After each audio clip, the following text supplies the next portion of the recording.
Welcome back to StoryWhisper. Tonight we're leaving the road for a while.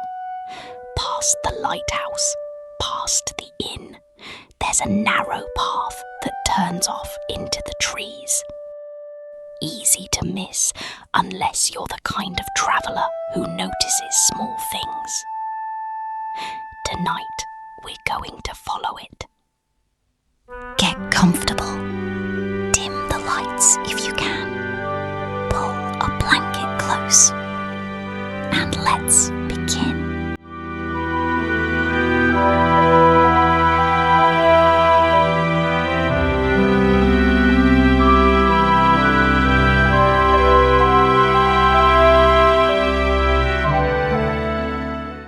The path winds through old forest.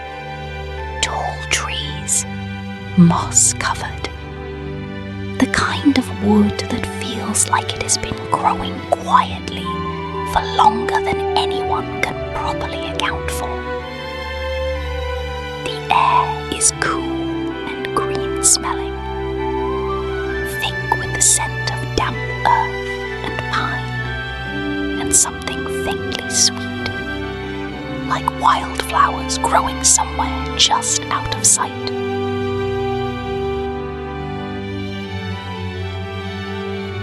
Light filters down through the canopy in soft, scattered patches, cold and dim, the way it does in the last hour before evening fully settles in.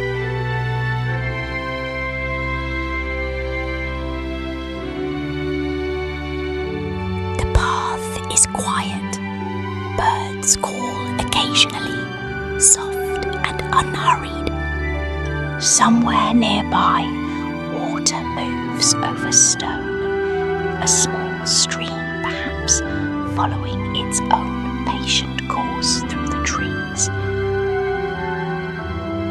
And at the end of the path, tucked into a small clearing where the trees part just enough to let the sky through, there's a cottage.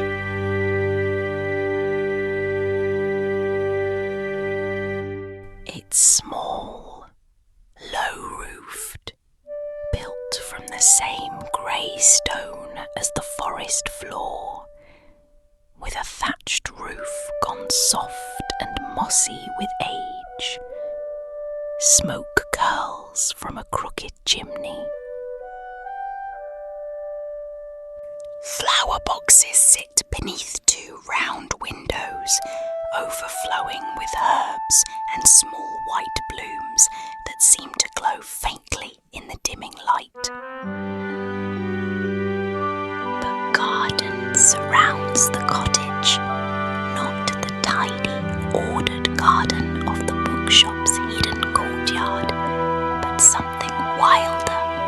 Vegetables growing alongside flowers, vines climbing a low fence, a few chickens moving unhurried through the grass, pecking at something only they can see.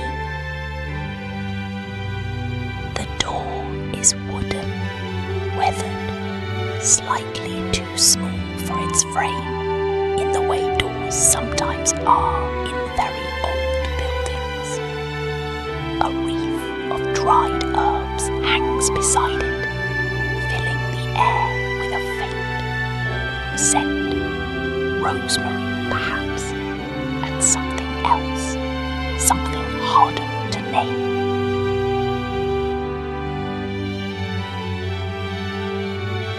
The door opens before you reach it, the way doors in this world often do. An old man stands in the doorway, shorter than you might expect, with a round, weathered face and white hair that sticks up in soft tufts, as though he's just woken from a nap. His eyes are pale blue, kind, slightly cloudy with age, but no less warm for it. Well, he says, voice creaky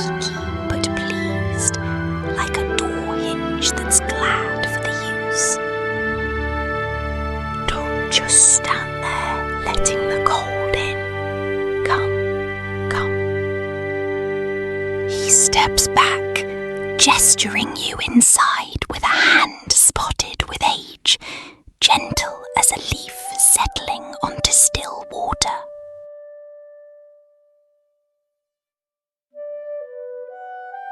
Inside, the cottage is one single room, low-ceilinged, every surface covered in the comfortable clutter of a life well lived. Dried herbs hang from the rafters in loose shelves line the walls, packed with jars of preserves, old books with cracked spines, small wooden carvings of animals, a fox, an owl, a deer with delicately carved antlers.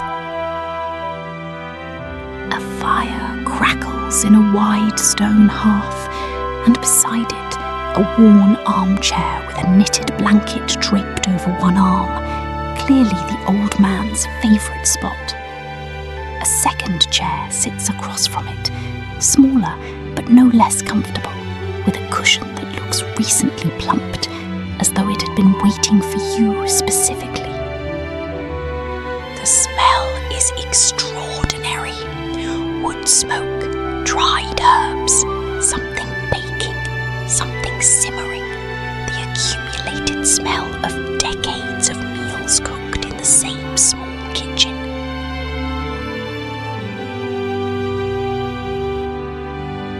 Sit, sit, the old man says, settling into his own chair with a soft groan of relief. These old bones don't move as fast as they used to, but the chair doesn't seem to mind waiting for me. He reaches for a kettle already warming on a small hook beside the fire, pours 2 cups of something dark and fragrant, chamomile perhaps, with a hint of honey and something woodsy underneath. I'm Pell, he says, settling back with his cup, though most folks round here just call me the old man in the cottage, which I suppose is fair enough. Names matter less out here than they used to.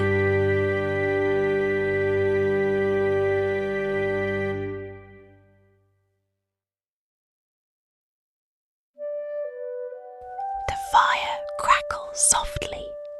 Outside, the forest settles into evening, birdsong fading, the small stream continuing its patient murmur, the chickens finding their way to roost somewhere unseen.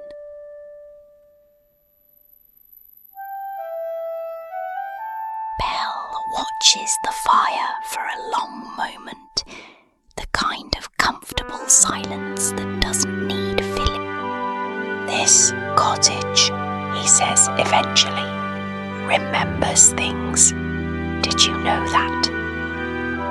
He glances at you, a small smile tugging at the corner of his mouth.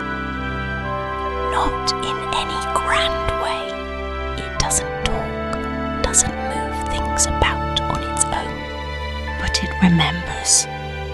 Every person who's ever sat in that chair you're sitting in now. Every meal cooked in that hearth.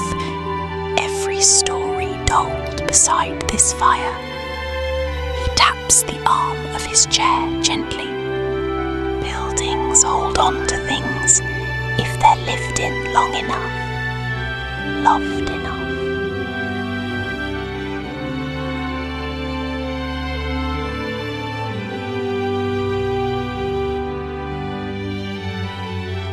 Would you like to hear what this cottage remembers best? Pell asks. He doesn't wait for an answer. By now, you've learned that no one in this world quite does. He simply settles deeper into his chair, eyes drifting toward the fire, and begins.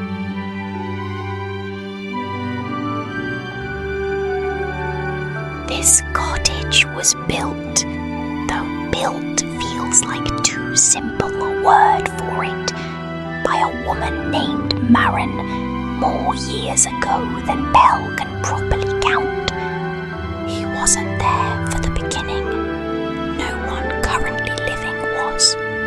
But the cottage remembers. And over many years of living here, Pell has learned to listen to what it remembers.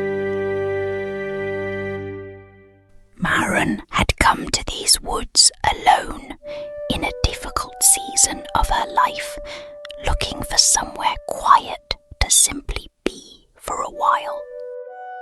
She found this clearing, smaller then, the trees pressing closer, and decided, almost on instinct, that this was the place.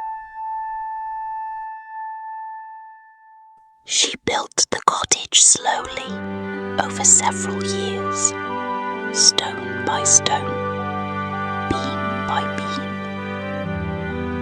Not because she didn't know how to build quickly, but because she wasn't in any hurry.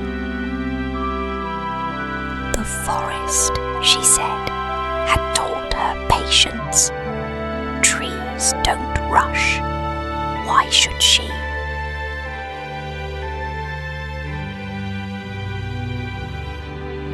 The cottage grew alongside her. Each stone she placed, each beam she raised, she did with the particular care of someone building not just a shelter, but a home, a place meant to hold a life, and perhaps, eventually, other lives too.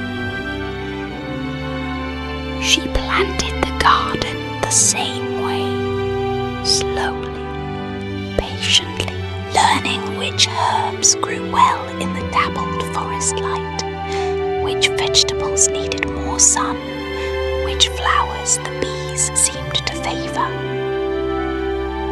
She was, by all accounts, by what the cottage remembers anyway, a quiet woman. Not unfriendly, but private. She kept mostly to herself those first years, finding a kind of peace in solitude that she hadn't been able to find anywhere else.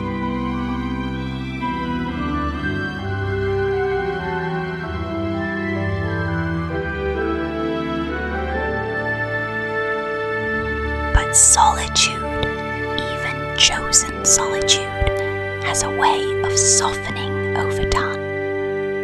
A traveller found the cottage one autumn, lost, cold, having wandered off the main road during a storm much like the one that brought Sable's ships to shore all those years before. Marin took him in, fed him, let him warm by her fire. He stayed a week, recovering from his journey. In that week, something shifted. Not dramatically, not all at once, but the way ice slowly softens with the first warm day of spring. When he finally left, rested and recovered, Marin found the cottage felt different, quieter than it should have. She found herself, for the first time since she built it, wishing for company.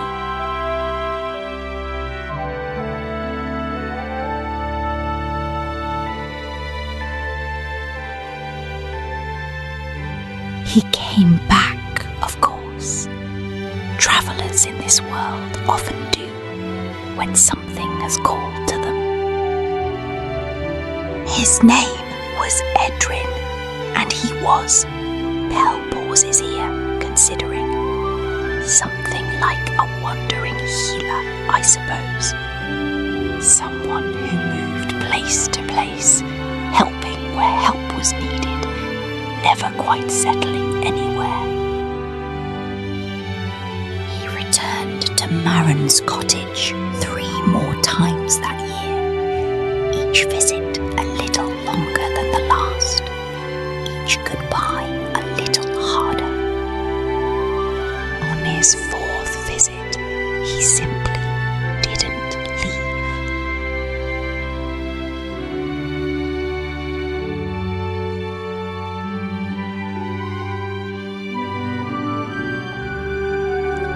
Pell smiles, glancing around the small, cluttered room.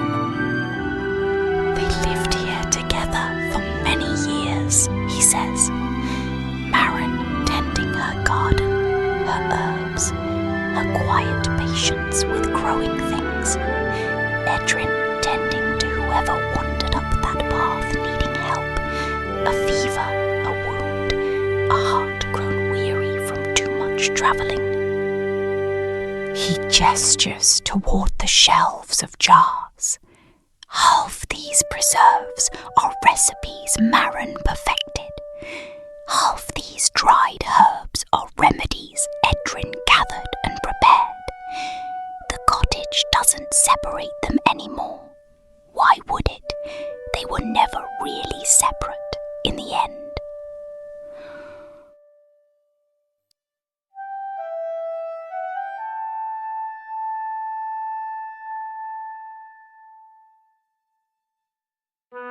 Did they have children, you might wonder, watching Pell's weathered face in the firelight.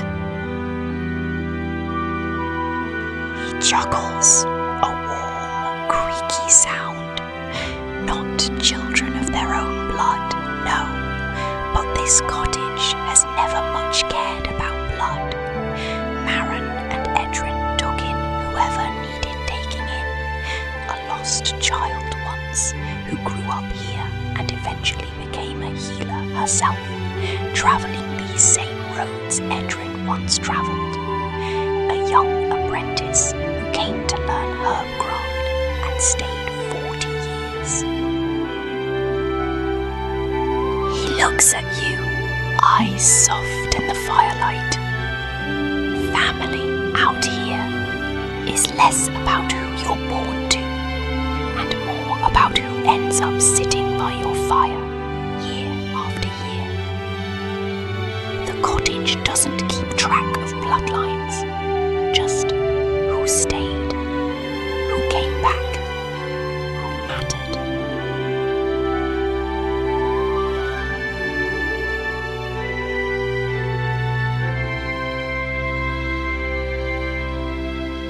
And you might ask, how did you come to be here, Pell? He's quiet for a long moment, watching the fire settle into embers. I was the lost child, he says, finally, voice soft. The one who grew up here. I was the lost child, he says, finally, voice soft. The one who grew up here, though I didn't become a healer like I was meant to. Turned out I was better suited to the garden, the cooking, keeping the fire going. Maren used to say everyone finds their own way to tend a home. Mine just looked a bit different than hers. He smiles, a little sadly, a little fondly. She and Adrian have been gone a long while now, but the cottage remembers them, and as long as I'm here tending it, I suppose I'm remembering them too.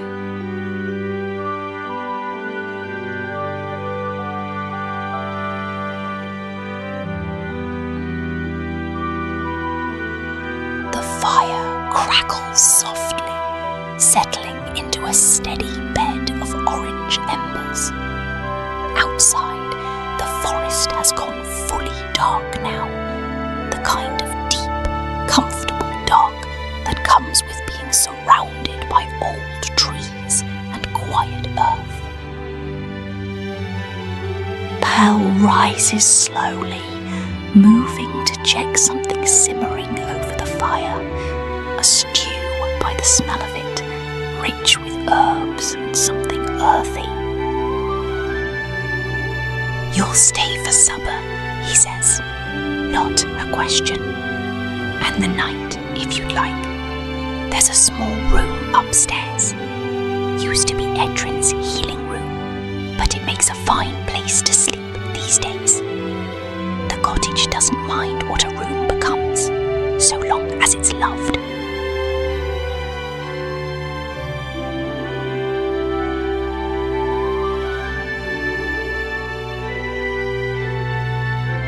He ladles stew into 2 bowls, sets one beside you, settles back into his chair with the other balanced on his knee. Eat, he says, and then, if you're not too tired, I'll show you something.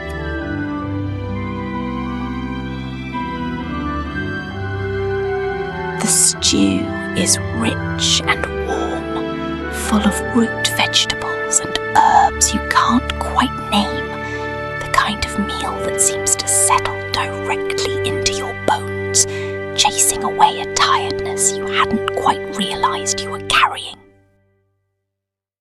When you've finished, Pell sets down his own bowl and rises, moving toward a narrow door at the back of the cottage you hadn't noticed before. Come, he says, just for a moment.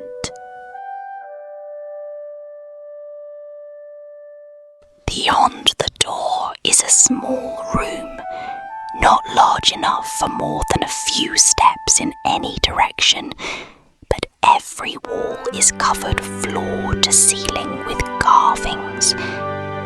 Small wooden figures, hundreds of them, each no bigger than a hand.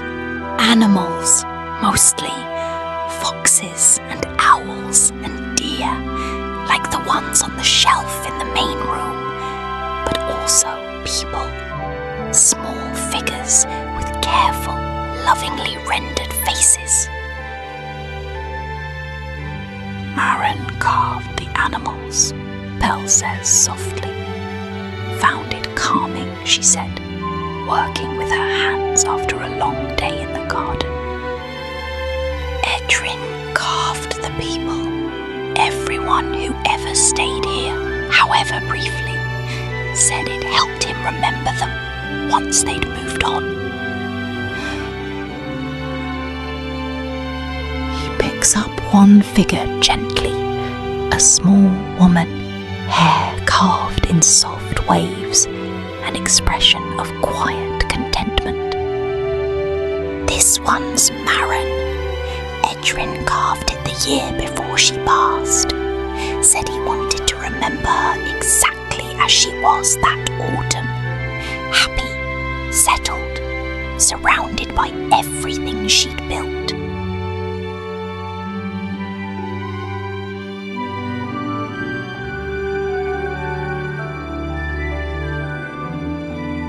He sets it back carefully among the others, his weathered hand lingering for a moment on the small wooden face. There's room for more, he says, gesturing at a mostly empty shelf near the bottom. The cottage always has room for more. More stories, more people who stayed long enough to matter. He looks at you, those pale blue eyes warm in the dim light. Maybe someday there'll be one of you up here too.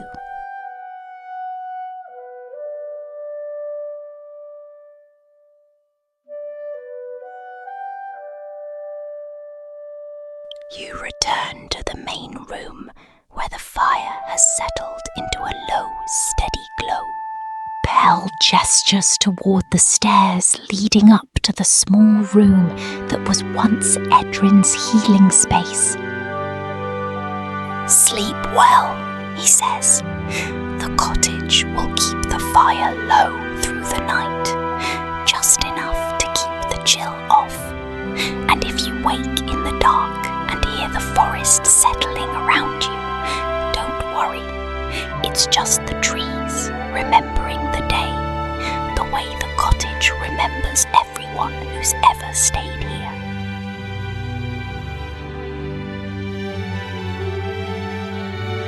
The stairs are narrow, worn smooth by countless footsteps over countless years. The room at the top is small, simple, a bed with thick quilts, a single round window looking out into the dark forest, a small table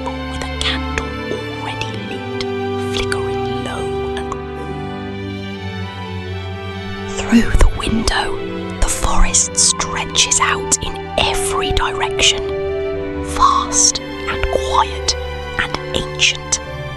The kind of quiet that feels less like silence and more like patience. The trees settling in for the night, the way they have every night for centuries, the way they'll continue long after tonight is forgotten.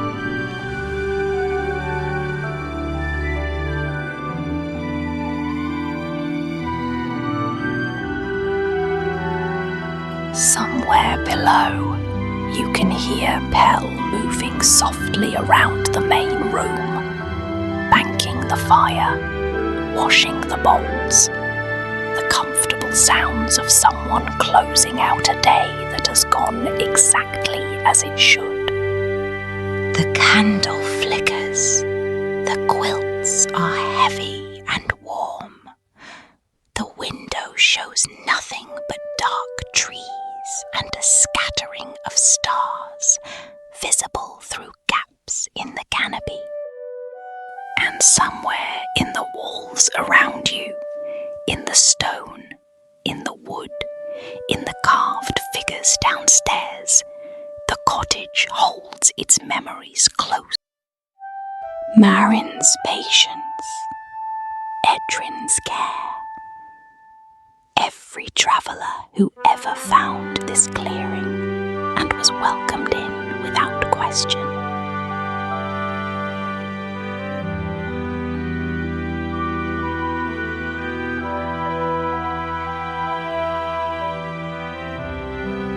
The fire below crackles one last time, then settles into quiet. The forest breathes its slow, ancient breath outside the window. And the cottage, old, lived in, full of carved wooden memories, settles around you, the way it has settled around every traveller who ever found this path through the trees, patient and warm and glad always for the company.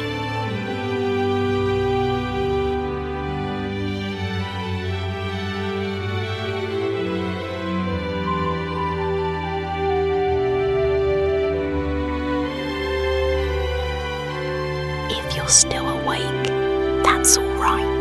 There's no rush here. The cottage remembers everyone who stays. It will remember you too. And if you've drifted off already, that's all right too. Sleep well here in the quiet of the forest, with the fire banked low and the old trees standing watch outside your window. Good night. Sleep well. I'll see you next time on Story.